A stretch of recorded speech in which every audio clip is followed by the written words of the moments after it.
Welcome to our guide on how to back up your data on Gmail, ensuring your important information is safe and secure. Let's walk through the steps together. To begin, open the Gmail app on your Android device. Once inside the app, locate and tap on your profile picture at the top right corner of the screen. Next, select Manage your Google account from the options presented. This will take you to your Google account settings. Within your Google account settings, find and select Data and Privacy to access the data backup and privacy options.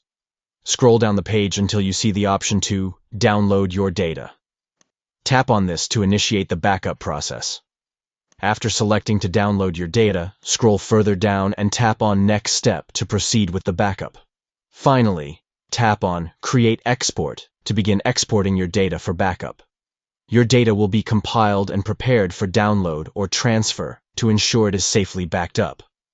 By following these simple steps, you can effectively back up your data on Gmail, providing peace of mind knowing your information is securely stored. Thank you for watching, and stay tuned for more helpful tips and guides.